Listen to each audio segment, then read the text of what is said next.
Nice. Look at us. Real professionals over here. It only took 5 years. Oh, welcome. That's what Hannah and I were talking about tonight at dinner. She was like, it's about to be 5 years of the podcast. And I was like, yeah. She's like, do you know the date? I was like, I'm pretty sure it's April 7th, 2020. I knew it was April something, but I couldn't remember the exact date. And it was. That's how deep I am in this rabbit hole. Damn. But yeah, she was like, are you going to do anything? I was like, I don't know, maybe, but we'll see if there's anything. Well, welcome back to the erotic adventures of Dickman and Throbbin. Boo. I knew you were going to do something related to it when you sent me the chart. Oh man. For the for the listeners, that is apparently the number one most recommended video that recommends our podcast on YouTube. So check it out if you're interested, I guess. I guess most of you already have, apparently. That's where we keep getting people from. That's like the guy who owns like just Cocktails and Classics pod, or just cocktailsandclassics.com is Cocktails and Cream Puffs. And then I think there was like something on, it wasn't Bravo. Oh, what was that fucking? Oh, it was on one of those types of channels. It might have been Bravo. It was on one of those, like, but it was like super like LGBT oriented, like classic movie cocktail discussion television show. So I feel like maybe it's just something that was like gay oriented existed before our podcast, and then now we are just forever associated with that. But yay, we've stepped up to fill the void. Two middle-aged straight white men, just really coming in. You know, got to get those. I'm not even gonna say it. I was gonna make a DEI joke. I don't feel like doing it. I feel like it's in poor taste. Cocktails and Classics is for the guys, girls, and the gays, Ben. So nothing like two woke straight white men. Hey, well, for this week's cocktail, just to really, let's look at that Surfside sip there, baby. Ooh. Just to really bring it home, hammer it home. So this week we're taking a look at the 2024 film from Osgood Perkins, Longlegs, which I was super excited to see. Like, I saw the marketing in the trailer. We talked so long off mic about not watching this movie so we could watch it when it came to streaming. We've been waiting. You guys don't know. We've been sitting on this like, when's it going to hit streaming? When's it going to hit streaming? And then when it finally did, Dylan immediately reached out and was like, Longlegs is on Hulu. All right, let's do it. I mean, so going off of last week where I'd made a clip for TikTok where you were talking about like the death of comedy movies is based off of like reviews and stuff. And this guy, Mike Fladlin, commented on our TikTok and was like, oh, I think streaming killed just the movie industry in general. And I was like, oh yeah, like I had seen something the other day where one of the directors, I forget who it was, had said like Netflix is kind of requiring directors to dumb down movies now. Like, they want people who are watching the movie but on their phone be able to check back in. So they're requiring people to, like, when you write the script or you write the dialogue, like, have the characters say what they're doing so then people aren't lost when they look back up and stuff. And his argument was that he meant more so like, now people wait. They don't go to the theaters. They wait to see something come to streaming. Which I agree with. Like, if I could and I had the free time, I would go see stuff in movies. But at the same time, as someone who watched Longlegs at home, I feel like I had probably one of the best at-home viewing experiences that I could have ever had. I blacked out in the basement. I spent a lot of money on an OLED television. I wore my Turtle Beach headset for my Xbox, so it's like surround sound over my ears. I'm not making a lot of noise. And the creepy crawly shit in the background and the music in the back, and I'm like, ugh. Yeah, I did the same thing. I was down here, turned off all the lights, had the movie on. I I watch down here. I've got my sound bar and everything down here, so the sound quality's better. And yeah, it was just like eerie, and I'm like, ugh. It's one of those where I feel like this type of movie, to watch at home, you can put yourself in such a good mood. This was one of those movies where like most of the lights were off. As soon as it was one of those like when you're a kid, you turn the last light off and you go to sprint upstairs. It was like one of those settings where it's like everything's dark. I just finished this movie. I'm gonna turn the TV off, and then I gotta book it. I gotta turn on a light in the kitchen so I can get up the stairs or something. Yeah. Yeah. I mean, it is creepy like that. I kind of the same way. I was like I have my like recycling on the unfinished side of the basement, and so like after I watched the movie, like I had to take a bottle over there, and so I was like, oh, let me put. Oh God! I'll turn the light switch on real quick, and Yeah. you're like, not that I would like be afraid of someone being in my house, but it's that like unsettling feeling of like, I just watched this movie about that sort of thing, so like it could happen. Like your mind plays that trick on you where it's like you think of the worst possible thing. Yeah. Oh yeah. 100%. Oh God, Nicolas Cage and creepy makeup is here. But yeah, I mean, I do agree to an extent. Like, it does suck, like, that I feel like the movie theater experience is dying. But is that so much of, like, people not going? Or is it so much of they're trying to just, like, wring you dry? Because if you tried to go to the movies, when I was in Atlanta, it was like $23 to go to see a movie. I had the conversation with some guys at work. Shout out to Matt and Luis. What's up, Matt and Luis? We were talking about the whole comedy aspect of things, and Matt made a great point. He said,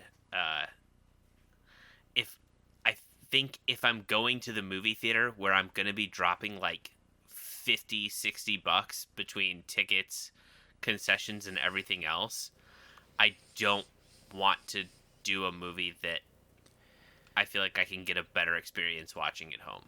Yeah. Was a perspective I hadn't really thought of. But yeah, I think that's right. That it's such an expensive. It is. It's an expensive thing to do now, just to go see a movie. I mean, between movie and concessions, it's heck. You can get tickets to go see the Pistons play in a bad year for cheaper than what it is to go see a movie. Yeah. I mean, then. Yeah, tack on everything else. Or if you're like us and you've got young kids that, you can't really, you don't have the opportunity to go. Do you burn a date night going to the movies? Or do you burn a date night for relaxing, going out and have a nice meal? Like, yeah. Do you burn a date night going somewhere where you can't talk to your spouse or significant other?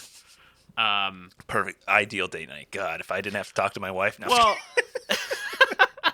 or let's be honest, and you're a situation like mine where you've got a newborn in the house, you're sleeping 4 hours at night.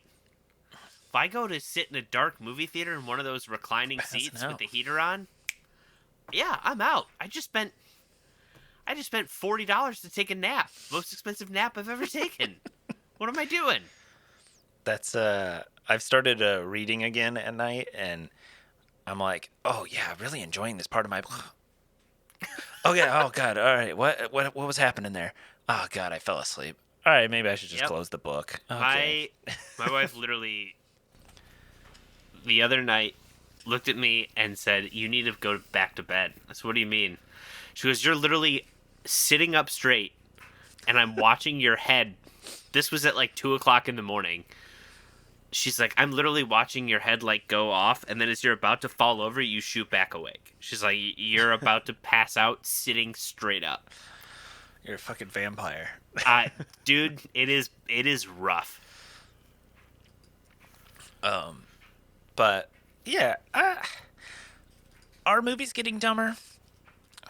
Probably, but at the same time, we're still getting great movies. We're still getting Dunes. We're still getting Oppenheimers. Like, I think for every up and coming or like new director, I feel like the easiest thing that's gonna get made is gonna be something straight to streaming, Netflix, comedy, like that sort of stuff. But then you're gonna have your hard ass like old heads like Chris Nolan, Scorsese, these guys who are like, I'm gonna make my 3 hour epic biopic. We're getting a fucking Odyssey movie from Christopher Nolan. Like, come on.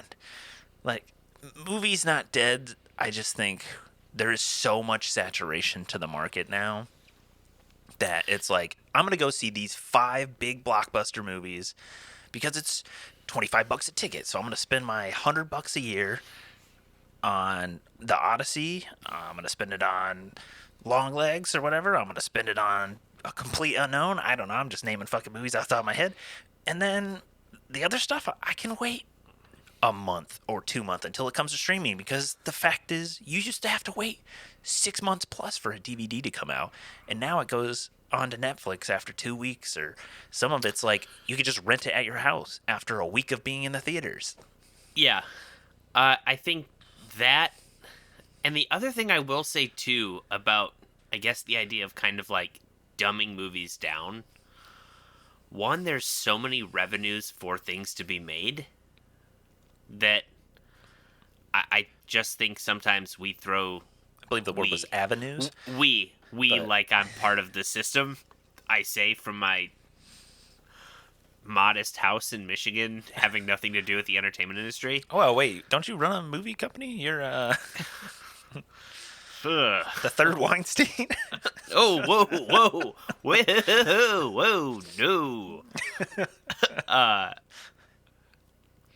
I think there's just so many avenues for movies to go that shit is just thrown at the wall to see if it'll stick. Yeah. So, but at the same time, I think back to some movies. You could look at movies in the 80s and 90s and be like, this movie's not that great. I feel like we just made this to make something. Oh, like, you ever watch Meatballs? I was going to bring up that genre of movie and just be like, you've got, like, Porky's, Screwballs, Meatballs. Like, every other, like, I love college... Meatballs, and I'll watch it when it comes on TV, but it fucking sucks. It's not good. Like, if somebody made that today, that would be straight to Netflix. A movie like Porky's that's considered, like, one of those, like, classic college movies, and it's like, this movie would be made, and it would be only available on Hulu, and that would be it. Like, that's, we didn't just have the opportunity to just throw shit into the theaters. Yeah. I mean, they do the same thing with television. Look at Netflix. It's like, oh yeah, oh, this is a really good series, this is great, oh, and it's canceled after 2 seasons because now we're gonna go make fucking Full House 7 or whatever. It's like, cool, man. Like, it's like, they'll take a chance and they'll throw something out there, and then when it's highly praised and people love it, but it doesn't have the record streaming like Squid Games or something, it's like, we're just not gonna renew it. You're like, what? Like, if you go look at any Netflix post on social media from like the last 2 years, it's everybody talking about save Shadow and Bone or whatever that fucking series is. Like, all these like people who are like huge fans of the series that got canceled early, like, just. Well, it's because, and those shows just aren't rewatchable. Yeah.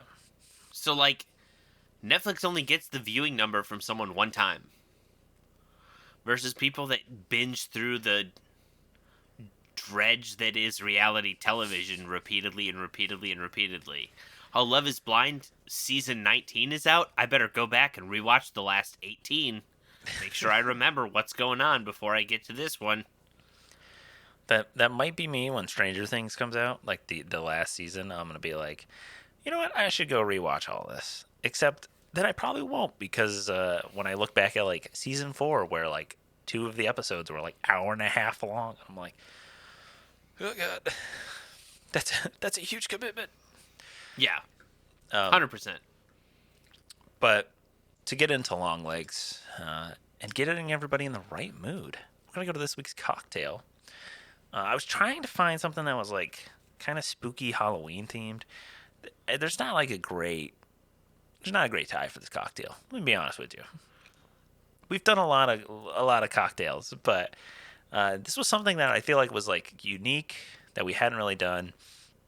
Um, and plus, it originated in Detroit. So hey, we're gonna do this week is the skeleton key cocktail. Nice, nice, nice. Look at that. It's like a little highball.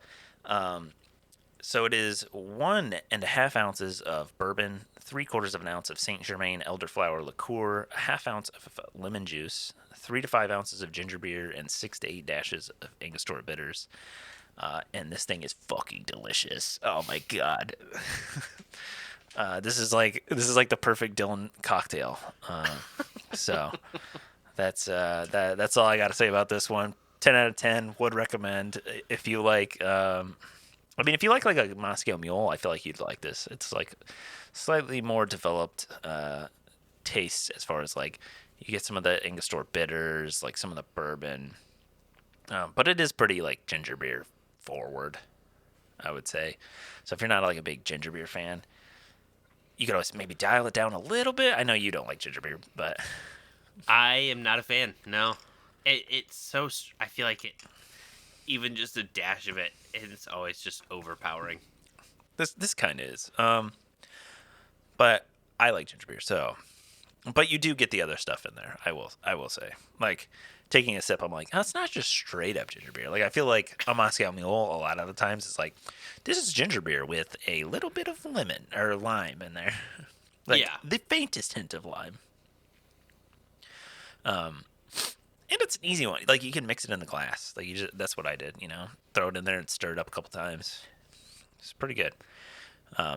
But hit up the caster links in the show notes below. Get your the recipe, and you can get some elderflower liqueur, some bourbon, maybe some ginger beer delivered directly to your door using the caster links, and we get a little kickback from that. That helps us out. And you can watch Longlegs on Hulu as a recording because we're going to spoil it. So if you haven't seen it, please check it out. Like we did because we were so fucking excited for this movie. Longlegs is a 2024 American thriller horror film directed by Osgood Perkins, written by Osgood Perkins. It stars Maika Monroe. I think that's how you pronounce her name. I can't correct you. I don't know. Maika Monroe. My apologies, Miss Monroe. Nicolas Cage, Blair Underwood, and Alicia Witt. And that's about it. Most of the other characters in this movie are dead or are going to die. So, Kiernan Shipka. which one is that? Pretty popular. She was the. Oh the yeah, girl she in was the Carrie. Insane Town? Yeah, Carrie Camera. Yeah. Yeah, I guess her or Agent Browning, Michelle Choi Lee. But I don't know what else she's been in. Yellow Jackets for 4 episodes. Virgin River, haven't seen that. Joyride, haven't seen that. Didn't realize that one of his earlier movies is one that I really enjoyed as well. That was like, I think it was a Netflix original. I Am the Pretty Thing That Lives in the House, which is like this like really slow burn, kind of Southern Gothic feeling horror movie that's almost like poetic. Like it's like super slow. That I really enjoyed. I just watched it on a whim, and then I was like getting ready to watch the movie, and I was like looking through his filmography, and I was like, oh shit, he made this movie. I was like, damn, okay. But and obviously like I know like Maika Monroe from like It Follows and The Guest, which I really enjoyed. Nicolas Cage from everything. Um, so I was sold on this movie from that, and then just like the vibes from the trailer. I I was getting Silence of the Lambs, like FBI hunts down a serial killer vibes from the trailer. So I was like, oh, I'm fucking in. Yeah. I love a good mystery. 100%. So I was sold. And we'd discussed off air like so much about this movie. Like I'm excited to see this. Like can't wait till it comes to streaming. Like, so I was hyped. Ben, how were your expectations? Were you? I was also like sold the minute I saw the first trailer for this movie. And then I kind of remember people talking about it being like this super scary movie, and that was almost like maybe not for me then. I don't know. And then I saw another thing where people were like, no, people are definitely overplaying this as a horror. It's not a horror movie as much as it is like just like a dark, like my God, man. Thriller? Yeah, but there's a psychological thriller. Oh, okay, yeah. That's what I'm looking for. Again, bear with me, people. Like 4 hours of sleep comes up fast at 8 o'clock at night. Um, yeah. So I when I found out it was more of a psychological thriller, I was like, these are the movies I love. I'm out. This is what I'm I live in. for. I'm out. in. I'm in. Son of a bitch, I'm back in. Um, so yeah, I was really looking forward to this. The first couple minutes of it just had me hooked. I don't want to call it really a jump scare, but like the quick cut reveal the first time you see Nicolas Cage. Within the first couple minutes of the movie, he's just like, you kind of get the quick glance of him, not fully, but like kind of blurry in the background when he's like dancing and tries to get the girl's attention. And then you walk up and you just kind of see just his torso and, oh, the almost birthday girl. And his voice is terrifying. Oh my God, yeah. He played. He was so unnerving. And then when he finally pops down, was just like, oh God. I will say, I think I was. Maybe my expectations were a little too high. I don't know if I just I don't know if mine were like necessarily I don't want to just high. dive right in. I think I'll be honest. I think I would have enjoyed it more if, Based in reality. well, not just that, but I mean, yeah, I guess yes, because they paint Nicolas Cage's character as this like serial killer, and in reality, he kills no one. Yeah. It's When it was like it was this thing of like, he makes the dad kill their families and then themselves, and I'm like, oh, how does he do it? Like, let's show this. Like, I want to see this dude being like kind of. I want to see some Red Dragon shit where this dude is just kind of sick and twisted, yeah. and then it's just like, oh, Oh, he just brings the a doll devil. in, and the Yeah. devil makes them do it. I'm like, that just makes his character so much less scary than Yeah. what it was brought up to be the whole time. Yeah. Because I'm like, he's so. He literally comes across as a complete psychopath and this just intense and scary character to the point where it's like, we've caught you. You're going to spend, your entire life behind the rest of your life in prison. And then in the end, it's like, for what? He didn't do anything. You've other than him leaving a note, there's nothing that he did nothing. Yeah. Any defense attorney would be like, what, like, outside, okay, you have a handwriting match to a note left at a crime scene, but you have no DNA evidence. You have no proof that he committed any act of violence. Like, what is going on here? And it just is like, the most we see him get involved with anything is at the end of the movie in the flashback to like 74 when he's at the agent's house tying up the mom. That he's gonna like kill the mom and the daughter. But it just, he leaves the note that we see.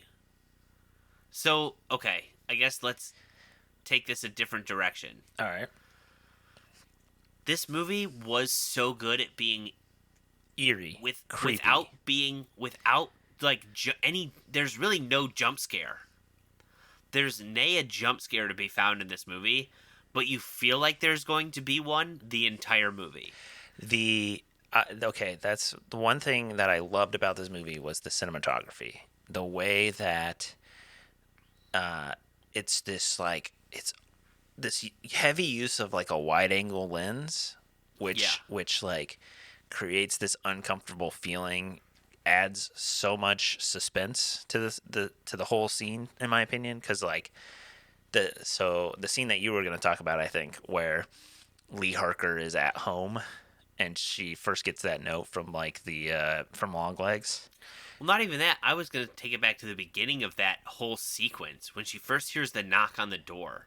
Yeah, and it's And well, she's walking through the glass and it cuts to like the whole scene of the forest and you think maybe you see something, yeah, but you can't really tell if you actually see a person out there or what you're seeing. yeah, So then when she goes out and she's looking around in the woods and it kind of cuts back to that shoulder, I know it's hard to remember now looking back, but I can't remember if it's like an over the shoulder shot or if it's just from her perspective that you see the person walking inside the house.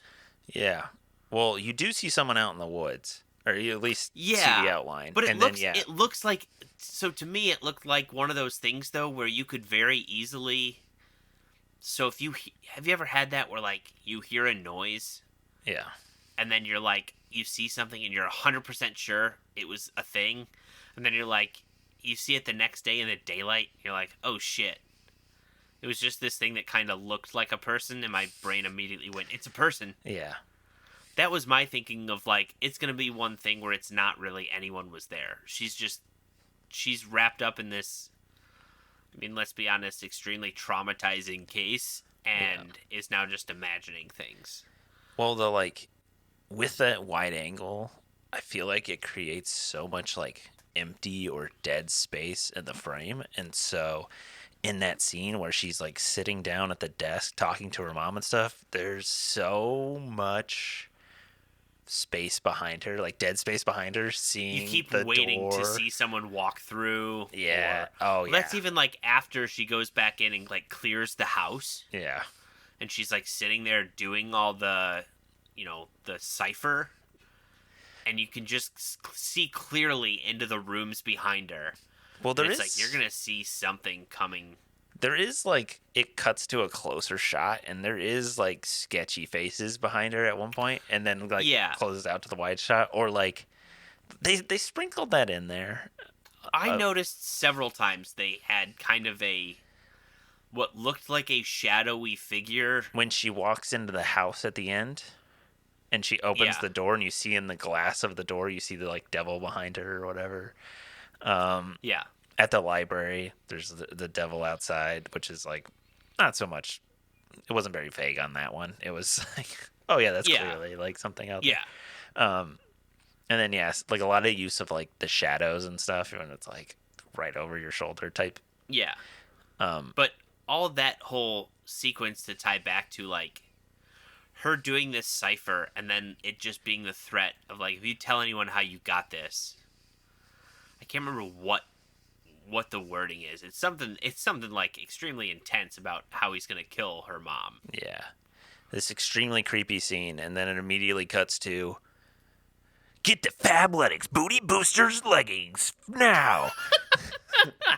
And then it was I don't want something inside of me. I don't want to take a pill. I don't want an IUD. I need whatever fucking Man, it is so crazy Novalaxo the or difference whatever. in ads we get. It's probably because the person whose Disney Plus I'm using is a 26-year-old woman, but Yeah, that makes sense. or a 28-year-old woman, I guess she is now. But yeah, we use Hannah's sister's Gotcha. Disney Plus. So Yeah, I'm like, this is not the advertisements I'm getting. I'm like, what are you talking about? yeah, Man? I got Fabletics leggings and IUD ads. So it was I really don't a even mood remember killer what when line. I was like, damn, this is the creepiest scene in the whole movie, and and then And I then just it like just cuts. pictures of girls in yoga pants, and you're just like, what the fuck? None of Is the this ads. Okay. is man? That's right. The movie's right. They do have really long legs. One of the reviews on Letterboxd was like, his legs weren't even that long. um, yeah, dude. Like, we said this. We watched what, A Real Pain? I think we watched on Hulu or something recently. Yeah, we did. Look, Last man. week's was. Yeah. You want to talk about cinema dying and film dying and all this shit? Stop putting me fucking ads in the middle of scenes and shit. Like, they just throw them in there. They don't pay attention to the pacing of the movie or anything at all. And Fuck, I would rather you give put me put 10 10 minutes of minutes ads. up front. Yes, like I'm watching Yeah. previews at a fucking theater. Like, Yeah. Well, and what's so crazy is the fact that TV has been doing movies on television for decades. yeah. They have figured out where to put ads. Eh. I think it's because I think the streaming things don't have a person doing it. I'm sure Does that it's cost too much just money? like yeah, I'm sure it's just automated to say generate a good timestamp and just put it at this timestamp. It's probably based on some sort of advertising metric, and it's just at this timestamp it cuts to an ad. It's like, if you had a person actually just go through and time this, they could tell you, here's a scene break, here's where you should insert an ad break. Yeah, or they're like But that trying to, requires humans. God forbid we have a human to do something. or it's like, find a spot where it fades to black or something, or a cut to black, and it's like, okay, we should do it here, and it's like, okay, well, that sometimes doesn't really fit with the rest of the fucking movie. Yeah. No, it's just so frustrating with streaming sites because, like I said, TV networks have shown movies for forever. And I've never watched a movie on TV and been like, I can't believe they cut right through, like, right almost someone's line of dialogue to put an ad break in. Yeah. It's not that complicated.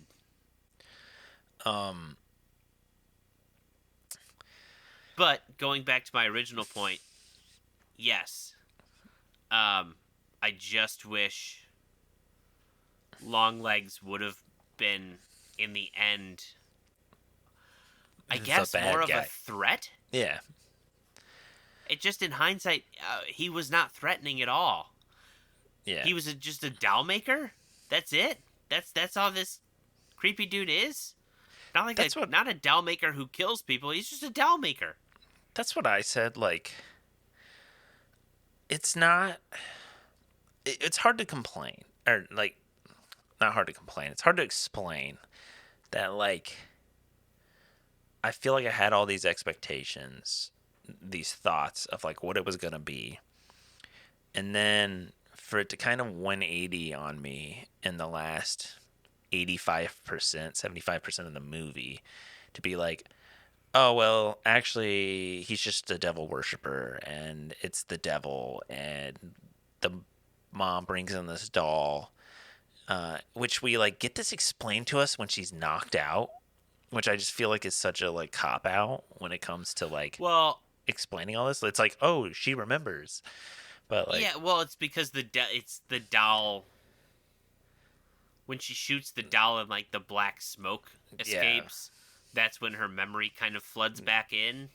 Yeah. But at the same time, like, it's just, again, so realistically, after, like, the first, which we don't even know, the first family that we know of, which also doesn't make sense, right?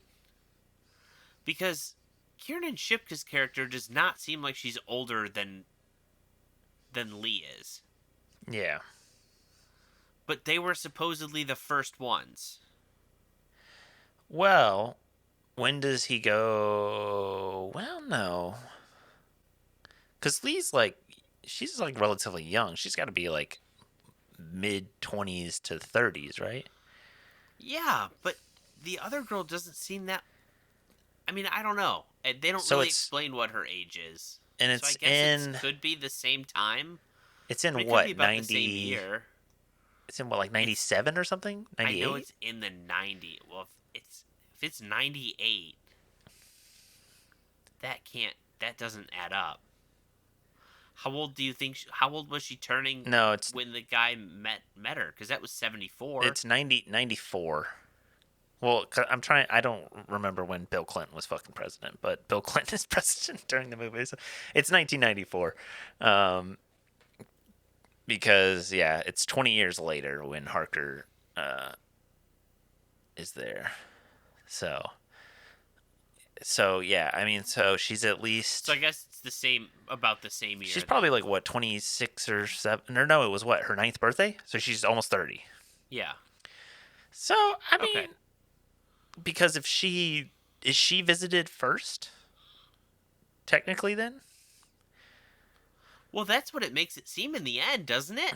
yeah, like they were Like visited she's first and supposed to then be the the first mom victim because the mom's the one who takes the doll to the kitchen family. camera Camera.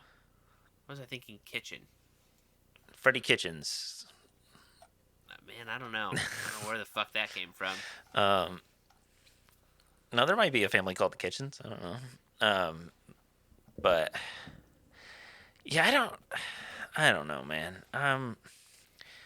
Yeah, I just feel like it killed the vibe for me. I feel like to me, and this might just be me because I'm not like religious at all. Like, I just don't find like the devil or devil worshiping like scary to me. So it's like it's not something that like I was kind of like, "Ugh, that's it. That's all it is. Like, when It would like be scary to me again if he were if like a he was the devil killer, worshiper and he was the killer. yeah, But like it just it's being more like grounded in reality to the me, which is the scarier. doll is possessed the dolls are possessed by the devil and they make the dads kill people and it's just like, well, that's not Yeah, doesn't really do anything. yeah. Well, it doesn't do anything for me. Maybe somebody was like, "Oh, that was spooky," Well, and it goes with like the scariest movie thing. Like they like tried to advertise it like super scary, and like yeah. eh, I just didn't.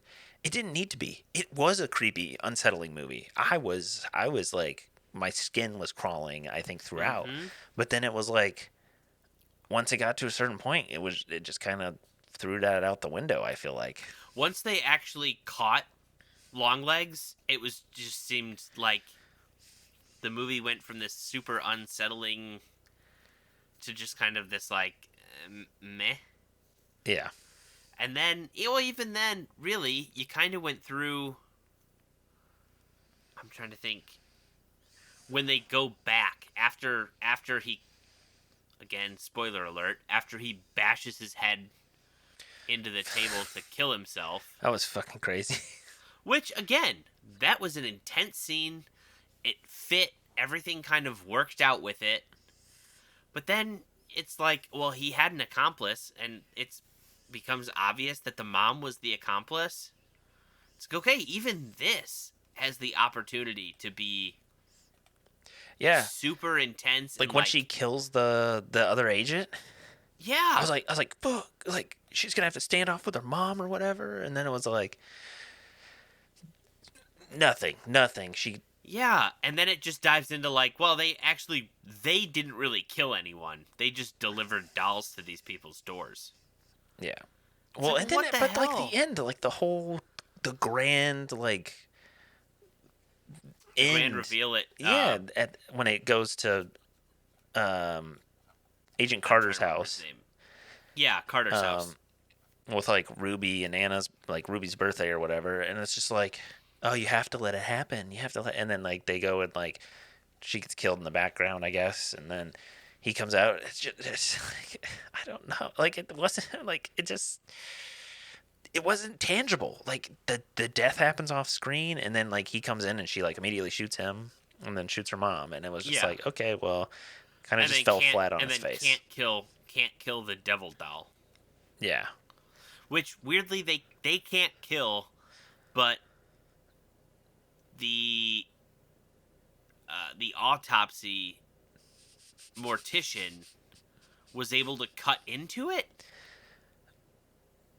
well, she did jump off the thing after, so maybe that has like a tie to it. I don't, But then how come the mom was able just to shoot the one for Lee? maybe she ended up dying. We didn't get that far in the movie, Ben. I don't know. I'm just I'm just trying to play devil's advocate. That's one That was thing. my thing. Is it just this movie was, I think you said like 85% like through 85% of it, I'm like, this is what I wanted. This scratches the itch of what I thought it was going to be. Like, Yeah. this is it. This is this really cool thing. And then it's just like, oh, psych. Not really. It's just a demon or devil movie. And just like, god damn it. Even the scene with so like they do the scene with Longlegs in like the hardware store Yeah. where he buys like two things and the girl just starts yelling like, "Dad, the creepy man is back." Yeah. And then it cuts to him in the car. Daddy, mommy, unmake me. Yeah. It's like, oh, fuck. Well, I was hoping like he was gonna go through all that and then you'd kind of like see like blood on his hands. Something to show that this guy was actually threatening. Yeah. No, it's just a fucking weirdo who worships the devil. Yeah. Yeah, he's just a fucking creep. Yeah. I don't know. I mean, there's a lot of like we've talked about. It was a very creepy movie, very unsettling. Like between the cinematography, like lingering on shots, weird framing, and like wide angles. Sprinkling little shit in the background, kind of like Yeah. creating that 100%. anticipation for a jump scare, but then it not happening. Yeah. You know, Yeah, it never gives you the release of you kind of get the immediate, one like, at the very beginning in the cold open when it's like Longlegs when visiting. he drops down. Yeah, Yeah. but it does that like tease where it, like it's the point of view and it like cuts over here and you get that bring, and then it cuts over here and it's like bring, and then it cuts behind and Yeah. it's like Longlegs standing there. You're like, oh fuck. Well, even then, like when you're seeing him like talk to her, and then he just kind of like, my legs are too long, and then he like drops down, Yeah. and you barely see him for more than like a split second before it cuts to the next thing. But even then, going back to kind of how we talked about the last 15-20 minutes of the movie, it seems like we abandoned that really great cinematography. Like, we just lose everything that made the first 80% of the movie so good. Just seems like we kind of left it. Yeah. I mean, it's sad too because, like, well, yeah, you know where it ends? It ends after one of my favorite shots in the movie where she wakes up after we get everything explained and it does that, like, flip upside down of her, like, crawling out of the bed and Yeah. like in the basement. I was like, that shot is amazing, and then it just kind of like falls flat on its face, and you're like, okay, like that's like right. Like I stopped taking notes after that. I was like, all right, Which was also just such a. I mean, I will give it credit. Even that was such a cool reveal. Like, if we just left out the devil part, to come to find out, like, literally she was there in the house. She just couldn't unlock the door. yeah, And come to find out, if she would have been able to unlock the door and go down the stairs, that's where the dude was at the whole time. Because they even kind of show it, which it took me a minute to realize what it was. When they kind of show the open garage and the car under the tarp, and you're like, wait a minute. That's the frickin' sedan that Longlegs drives. yeah, It's like, wow, you could have just played this as being this, and it would have been heralded probably as like one of the best thriller reveals. That not finding out that the mom was the accomplice, like, yeah, okay, what a twist reveal. But then for her to wake up and realize that, oh shit, this dude was living at my mom's house this whole time. yeah. That's it. That's the hook. There you go. You have it. Make the last 15 minutes trying to catch the mom. Make it where, yeah, if the mom's into weird shit, she tries to attack her. She has to put her down. Boom. Game over. I'm sitting there finishing the movie, still feeling like skin tingly and afraid of turning lights off. But I just feel like I think it's one of those things, and I don't know if we ever talked about it during any of the Halloween episodes that we've done. I find the original John Carpenter's Halloween Mm-hmm. to be the best scary movie. Okay. And the scariest. And here is why. It could happen. A lunatic escaping from an insane asylum, going to a small town, and going on a killing spree is 100% feasible. Mm-hmm. There's no Freddy Krueger Nightmare on Elm Street. Oh my god, it's going to give you nightmares because he can haunt your dream. Yeah, he haunts your dreams and shit, but that's supernaturally and not really real. The dude who wears a blank expression mask that could be hiding in the shadows and could just take you out at any minute, that shit's real. That shit gets to me. Yeah, Halloween was always the scariest for me when I was growing up. So, like, this type of movie had such a great premise of it being like, this is just a real thing that could happen. Serial killer shit happens all the time. Obviously, we throw in some of the, the twists in that, the reveal of the accomplice, so on and so forth. But yeah, once it got to like we put this orb, and the orb is the essence of the devil, and that's what, they look into the eyes of this doll, and that's what causes people to do the evil things. And it's just like, what? At that point, I'm like, I'm no longer afraid of this. Yeah. I've lost it.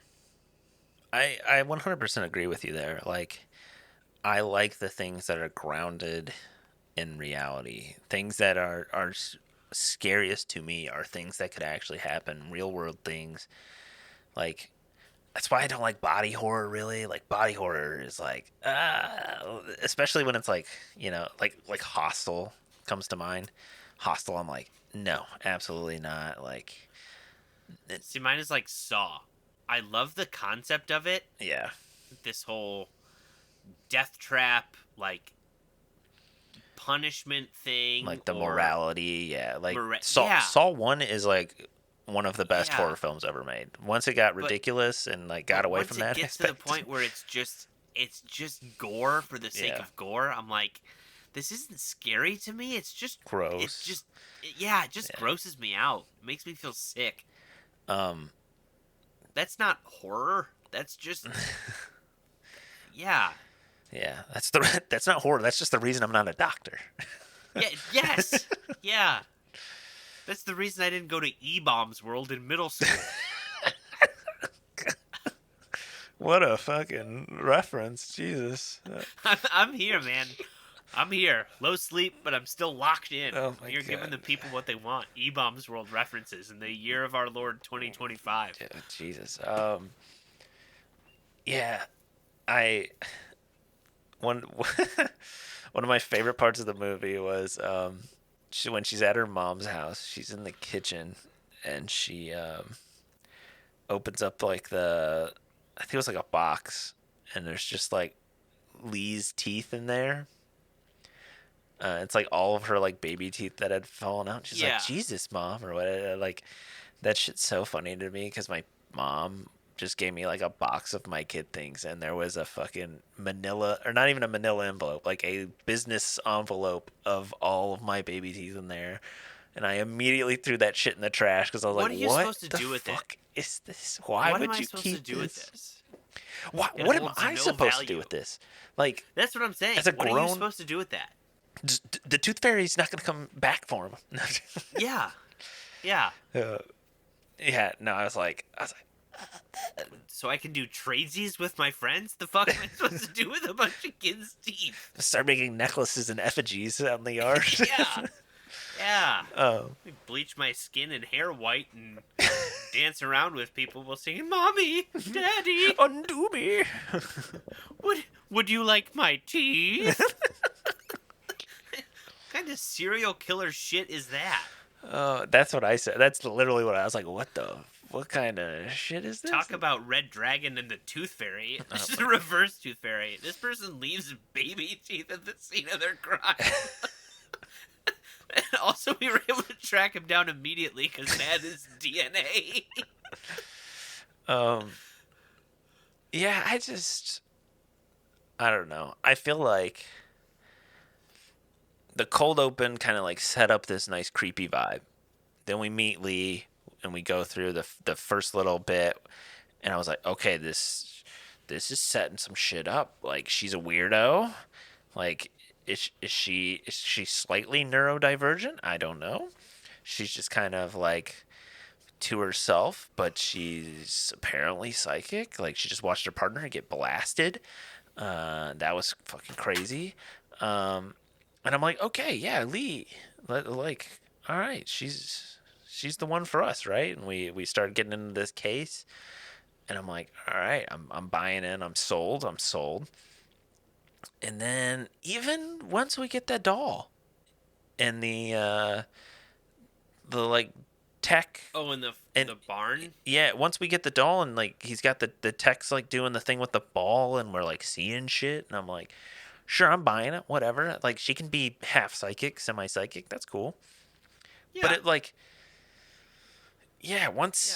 I can suspend a little bit of disbelief. once it in gets to that point, regard. it just died for me. I was like, oh, it's just the devil and it's in the dolls. Like even it yeah. Like if the devil possessed him to do the killings, like that would have been better. I don't know. It there is a lot of positive to the movie. Like I loved it.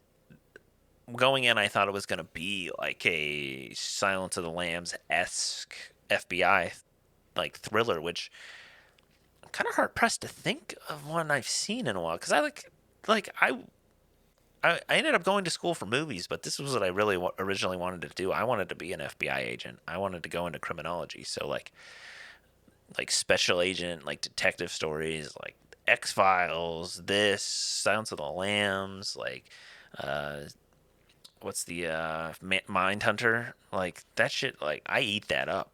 Oh yeah. Like that is stuff that like I loved. I wanted to be that. So like any of that sort of like genre I like love. So that I was going in thinking it was going to be in that genre and it was, and it tickled that itch for me.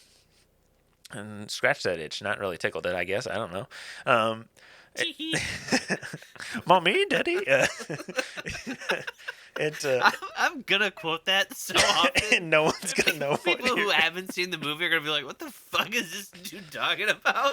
um but like it scratched that itch for me, but yeah, once it got to that point, it just kind of I kind of turned it off. I don't know, like physically, I was just kind of like, no, no. Like it still had its creepy moments, like the dolls. Like even though I don't believe in the devil or like possession dolls or like Annabelle, that sort of stuff, but like a creepy doll is a creepy doll. Like my wife loves to go like thrifting and stuff, and like you go into Oh, like some of those like antique thrift stores and you see those like dolls. I'm like, who the fuck had this in their house? Like you walked around I and saw think that at night and weren't like, oh yeah, that thing's gonna I murder me in my sleep. and I'll be honest, I think it was creepiest with the doll when he was doing like when they first found the doll in the attic of the barn, and it like blinked. Do I remember that? Do you remember when they were looking at it, and like its eyes, and then it like the eyes fluttered, and then Oh, it cut to the morgue. yes. Okay. And the Okay. doll being on the table. Yes. Okay. I do remember That that. eye blinking, that I was like, oh god, Well, what when the I hell? saw the What doll, is this thing? when I saw the doll originally, I was like, is that a fucking child? What the fuck is that? Yeah, Like, what is yeah. that? I think that the dolls like having their eyes open and blinking so much scarier than like when it cuts. It would cut to like the dolls underneath The like the veil. sheets or whatever, the veils, and then like the eyes would kind of glow. I'm like, nah, man. Show me the scene where it's just like the doll sitting there blank, and then it Expression. just kind of like Yeah. blinks towards the camera or something. That would be so much more terrifying. Make it that the dolls are possessed and they're the ones who killed the people. Do something with it that makes it more. I don't know. Give me something more. Yeah. Just the dolls with red eyes. Just I don't know. It God, it was like running the perfect race and then dropping the baton the last 3 steps. Yeah. It does kind of have that vibe. Like it just, I was like, I'm so in, I'm so in, I'm so in, I'm so in, and I'm out. Like, damn it. Why? This movie was almost perfect. Yeah, that it it does feel bad. Like yeah, it does feel bad. I don't know. I was gonna say like literally like I mean I have it written in my review, so I'll talk about it later. But like Michael Monroe and like Nicolas Cage are amazing. I loved Blair Underwood as like the seasoned hard ass FBI as like Agent Carter. Like everything about this movie, I feel like was so good, and then it was just not. But I like I'm not gonna be like it's not worth it. Like I still liked it, but I wish I I would have still, loved it. yes. And I think it's just because in my head I had put this expectation of what it was going to be. And then when it fell flat, it just was like a knife in the back.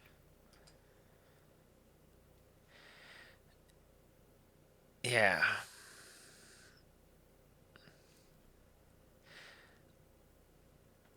Yeah, like I mean, nothing about it really sells me on that like on this concept we're talking about. Like I'm looking at like the descriptions on like IMDb and everything. And it's like, in the pursuit of a serial killer, an FBI agent uncovers a series of occult clues that she must solve to end his killing spree. Letterboxd says, say your prayers. That's like the log line. But it's FBI agent Lee Harker is a gifted new recruit assigned to the unsolved case of an elusive serial killer. As the case takes complex turns, unearthing evidence of the occult, Harker discovers a personal connection to the merciless killer and must race against time to stop him before he claims the lives of another innocent family. Like, I get like ties to the occult, but it still doesn't like sell me on that. I feel like nowhere in anything was I like expecting it to take that turn for the worse in my opinion. Like I feel like we've said that enough, but I feel like it took a turn where I didn't see it going, and I feel like that killed it. Yeah, I don't know. Even then, like the clues tied to the occult. It's like I feel like nothing led to the occult. Nothing, none of the clues led to anything occult. Yeah, I feel like Other than like the the killing symbols. trying to make the triangle, Yeah, the the the devil triangle. But it was like I don't know. I just feel like they were leading up for this. Even throughout the movie, it seemed like they were trying to almost like they were going to make Cage's character almost a almost Manson-esque. yeah, Where like he's gonna be, yeah. They in this even talk about in that. this occult thing, but also like the leader of like a whatever. He has maybe it was gonna be more than one. They start talking about the accomplice, and then in the flashbacks you remember seeing someone else in the car, and that's where it's just that I was like, oh yeah, okay. What is this gonna be? This is gonna lead somewhere, and it's like, no, it's just another one of the dolls. Um, Devil doll. Like, God damn it, really? This is the fucking thing we're in? Son of a bitch. my God. I know sometimes we like to talk about alternate castings. Okay. So Osgood Perkins said he thought of only 2 actors to play Longlegs: Oh. Nicolas Cage, Brad Pitt. I could see, honestly, I could see this being one of those things where like Brad Pitt does this and it's so out of left field and he does a good job of being like creepy and terrifying that people would look at it as like the performance of a lifetime for him being so against Against the what he grain. normally Yeah. does. No, I feel like Nicolas Cage He would is have, oh the my god, he'd go full circle. he'd have gone from the detective hunting the creepy serial killer to playing creepy serial killer. Um, no, I feel like Nicolas Cage was like perfect for this role, just because I questioned at one point. I was like, I wonder how much of this is in the script, or if it's just Nicolas Cage just just free reign I wonder on how set. much of this is direction and how much of this is Nick Cage just coming in and being like, This is what I want to because do. let's be honest,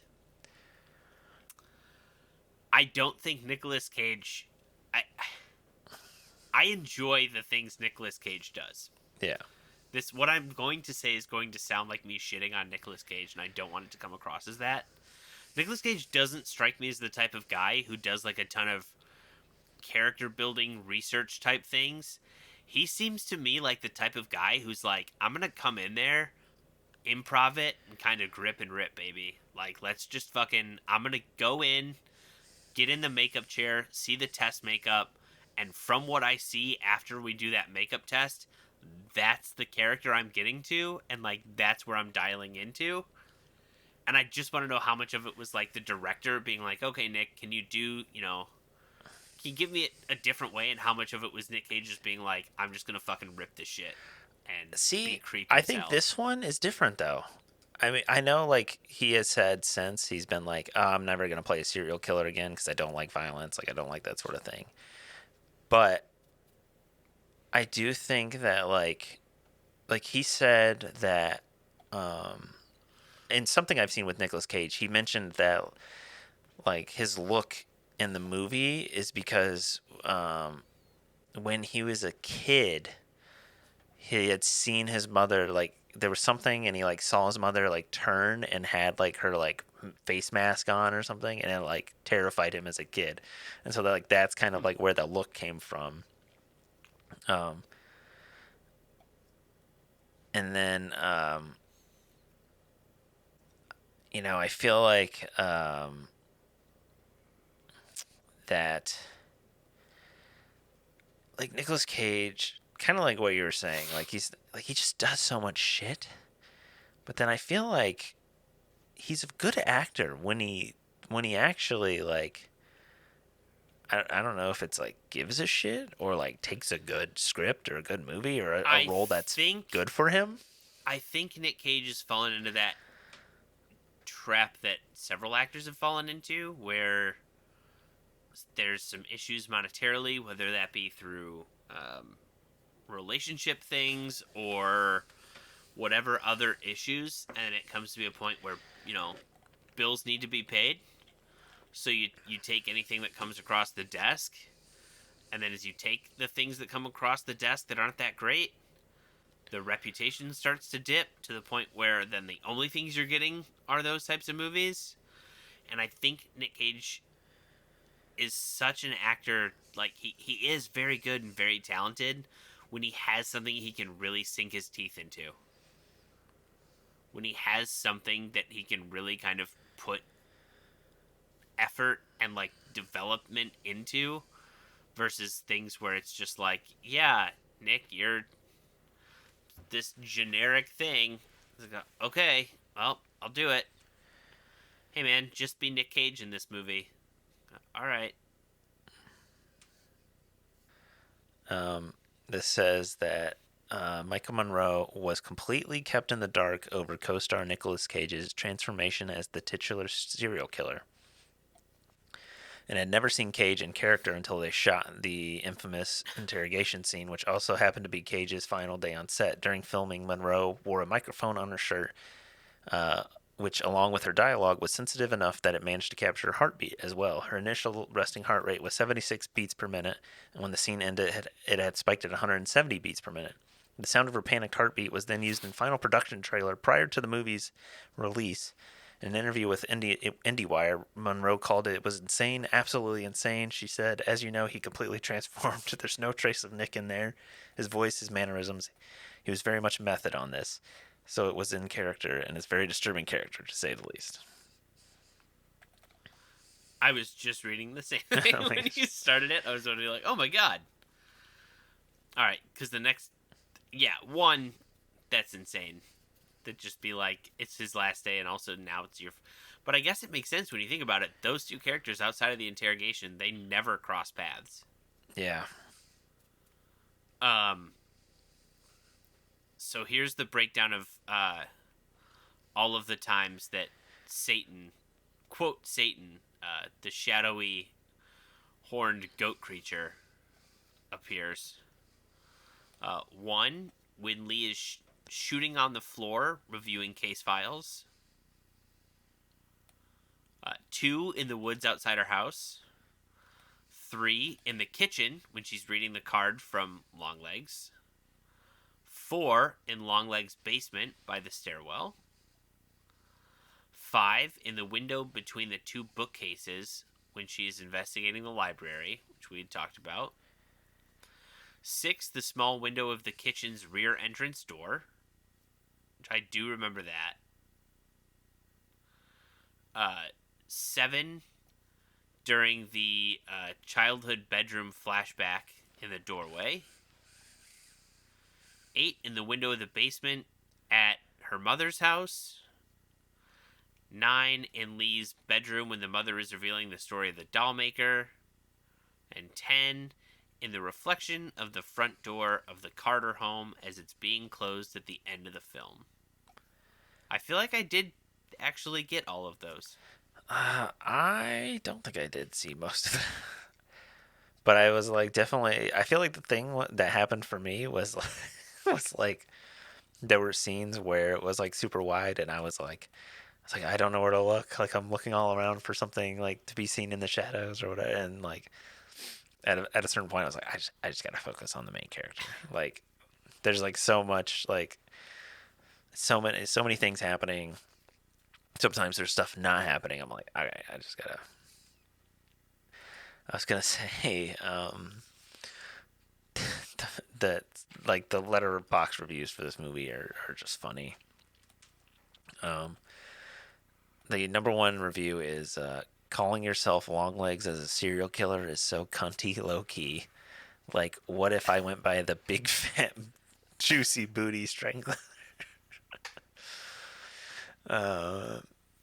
His legs weren't even that long. I, I didn't really know what I expected, but there was way more Bill Clinton screen time than I was both mentally and physically prepared for.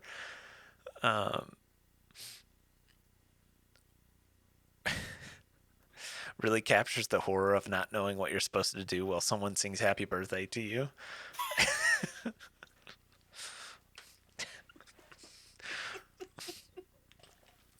I'm sorry if I offend anyone with this one, but that ain't a Sixth Sense, bitch. That's autism.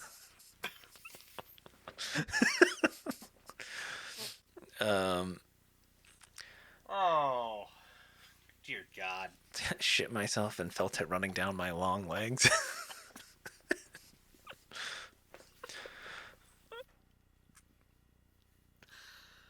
If you got, do you have anything else before we go to the reviews? Uh, no.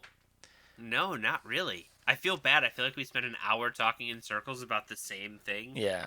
over and over and over again. Well, it's hard to like. But I feel like anybody who watches this movie is going to have the same opinion. I feel like they will understand what we mean. It's hard for me to sit here and describe the good parts because I'm like, well, yeah, it did what I wanted it to do. She investigated the thing. She found stuff out. Like it's like kind of a classic procedural, almost FBI serial killer hunt. It is. And then, It is a. The first, like we've said, 80% of this movie, I would put up there with some of the best psychological thrillers. Zodiac, Seven, Silence of the Lambs. I would put this movie up there with them. Like, it belongs to have its place there. And then it's just like... it's like one of those things where, like, you finally get to sit at the cool kids table, and then your first day sitting there, you go to do something and, like, you totally beef it.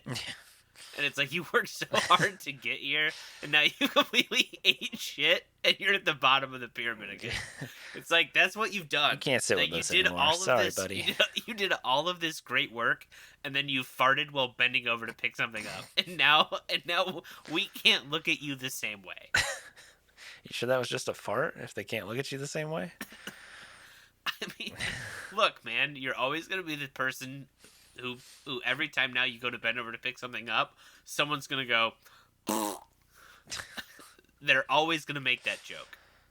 Uh, Now, anytime anyone brings up this movie in conversation with those other great thriller movies, someone's gonna go, "Yeah, but wasn't the whole doll being possessed by the devil being the real killer the whole time? Didn't that kind of suck though?"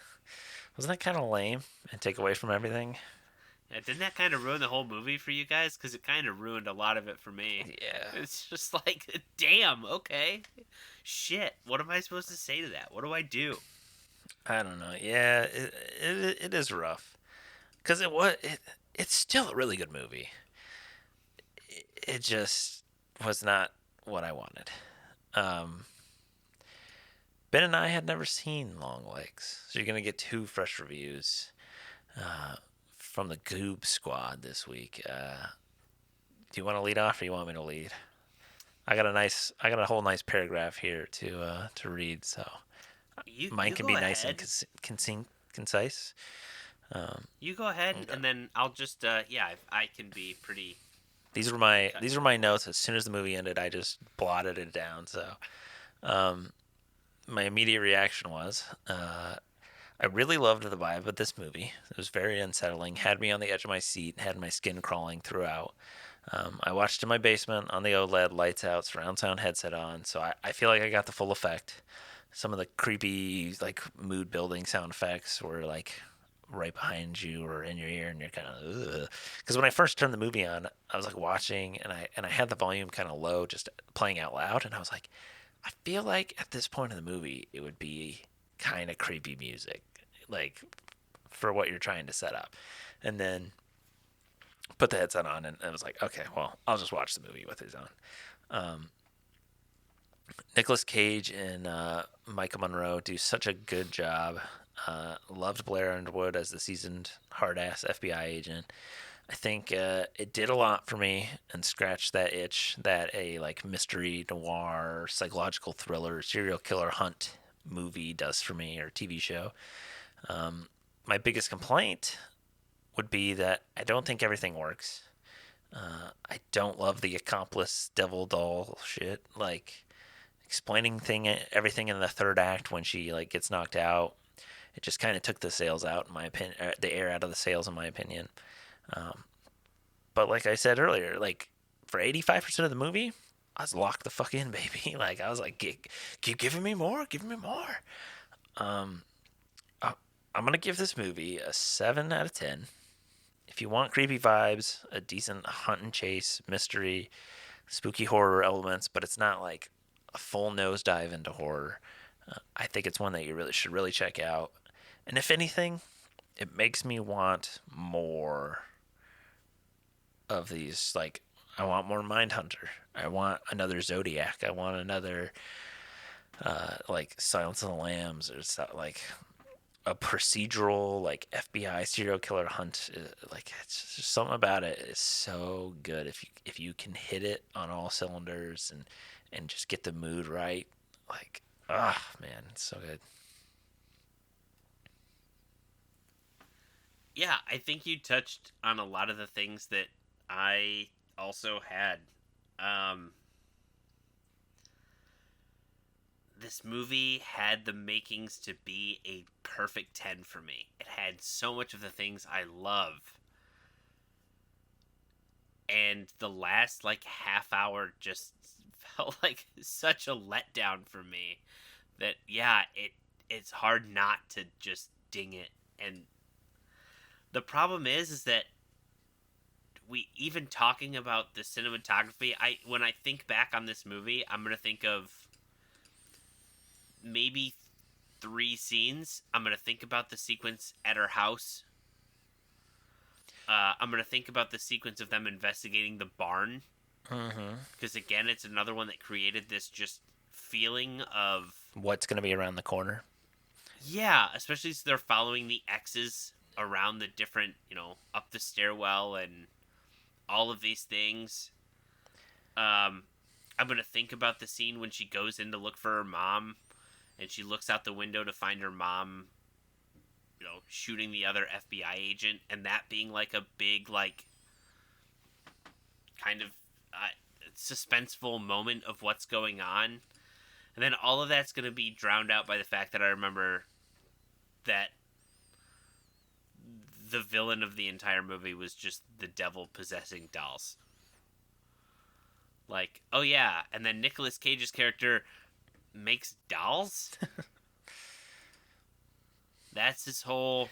Well, it even would have been creepier if it was like the doll, like he made the dolls of the victims, which is what I thought it was going to be. Like when we first found the one with Carrie, I was like, oh shit, like he's going to kill her now. Like he makes these dolls of the victims or some shit. Like I thought it was a better tie than, oh, it's just the devil takes over. Or, I mean, even, oh, what is it? Let me see if I can find the. He gives. Longlegs kind of gives the speech to. To Ruth. And he's kind of like, I'll give you the same choice I've given the. Here we go. He's kind of talking. He's talking to Harker Mm-hmm. in the interrogation, and he's like, who is the she? Who is your accomplice? And he says, the seventh she to be given the same choice, Crimson or Clover. Accept the gift and destroy yourself and yourselves, or keep it and bow down. Bow all the way down and get right down to the dirty work. What work that gets dirty as it cleans like a mop, like a rag. And then it's like, okay, so before he got to Ruth, he had tried to recruit 7 other people. Show me more of that. Show me more of the other things before he gets the accomplice that makes him seem scarier. It just seems like we built up Longlegs to be this serial killer mastermind bad guy, and in the end he's just a giant letdown character. It's true. He goes from being like this mastermind serial killer to now when I look back on it, I'm like, he's not even really the villain of the movie. I, Yeah, it does kind of have that like once to be once honest, you place the mom as the accomplice and that she's the one taking in the dolls and doing it's kind of like, the isn't mom she comes across worse? as more of the mom comes across as the bigger villain than it. It almost just makes Longlegs feel like the accomplice. Yeah. Like he's the mastermind behind it, but he's not really the killer. The Yeah. mom is more the killer than he is. Yeah. That's the thing, is it just feels like such a waste for what they crafted with the character, and then just to give us this kind of letdown was just so disheartening. And it's hard not to make this like feel like it ruined the movie for me. I might put it at like a 6. And the sad thing is again, tweaks to the ending or changing just a couple things of how the breakdown of what really happened would have made this a 9 or even a 10 for me. This had the makings of a 10 out of 10 movie for me. Yeah. But like you said, I definitely agree. It's something that just really makes me wish that we got. So as a comic book nerd, I love the fact that we had this boom in comic book movies. But as someone whose maybe favorite film genre is like a psychological thriller, I wish we got a boom in those types of movies where we just got more. It feels like you get one good one every 5 years. Yeah. And it's like, God, it's not enough. Especially if you can do it like a crafted, like a whodunit too. Yeah. If you can tie a whodunit into it and make me feel like I'm also part of solving the mystery, you've got me hook, line, and sinker. But even movies where you don't, right? You talk about like the Zodiac. One, you don't really ever find out the answer, and two, all the suspects you meet, it's not like you get to know them a ton before you're No. trying to figure out who it is. I will say that, like when you mentioned like Zodiac and stuff, there's the scene in Zodiac when they go to one of the The suspect's suspect's house, house. Are you talking and he goes the into the basement? basement. Yeah, Like that is like one of the creepiest scenes. creepiest things. But like But I the mean, like scene in you the look at movie. house in this movie might compete with that. Like that was so creepy and unsettling. Where I'm like, is Longlegs outside? She's Is it in gonna the yeah, house? Like, or is it a or when she walks back in, like when is he gonna pop out? yeah? I was like, When is this gonna reach something? And I mean, like a movie like Seven, where like you see John Doe in the stairwell, but he's not really like an integral part of like the a who done it. But I love that type of reveal yeah, where it's like the serial killer was this, and when you find him and he's like the guy in the stairwell, and it's like, yep, you walked right past the killer, you had him. But it's like this kind of those types of things I love. Even then, if you don't know, it's not maybe a who done it, but just that to catch a killer type mystery. I love it. I wish we got more of it. This movie, like I said, it scratched the itch, and then it just felt like it was scratching the itch, and then it got to a point where the rash spread, and now I'm itching more than I was before. oh god, oh man. Well, if you enjoyed this, don't forget to rate and subscribe. Check us out on Instagram at Cocktails and Classics Pod, and check us out on our website www.cocktailsandclassicspod.com. You can hit up the show notes and get the skeleton key recipe, as well as some casker links if you need some alcohol delivered directly to your door.